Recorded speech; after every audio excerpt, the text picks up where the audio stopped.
আজ অনেক দিন ধরে বৃষ্টি হচ্ছে, তো বৃষ্টির জন্য অনেক জামা কাপড় রাখা হয়েছে।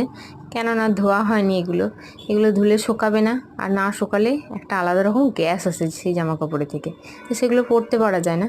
তো তার জন্য সব রেখে দিয়েছি। আজ একটু রোদ উঠেছে দেখলাম, তো এই যে কাচতে দিয়ে দিলাম।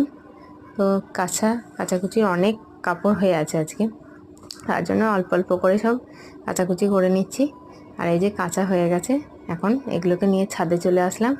তো ছাদে সব মেলছি, আর যত সব চারিদিকে দেখছি, সবার ছাদে দেখছি কাপড় শুকাতে দিয়েছে। কেননা অনেক দিন একটানা বৃষ্টি হলে যা হয়। এই যে অনেক অনেক কাপড় সব শুকাতে দিয়েছি, আবার একবার করে আসছি, তুলে নিয়ে যাচ্ছি, আবার একটু করে কাচছি, আবার মেলে যাচ্ছি। তো সব কাচাকুচি আজকে একদিনের মধ্যেই সেরে ফেলেছি। কেননা আজকে রোদটা করেছে, আবার কাল হয়তো বৃষ্টি হতে পারে, তো তার জন্য কোনো কিছু আর ফেলে রাখিনি। যত সবার জামা কাপড় ছিল সব আজকে ধুয়ে দিয়েছি। তো দেখতেই পাচ্ছ পুরো ছাদ জুড়ে অনেক জামা কাপড় হয়ে আছে, আর কিছু শুকিয়ে গেছে, আমি তুলে নিয়ে যাচ্ছি। আর ওই যে সব ছাদে কাপড়।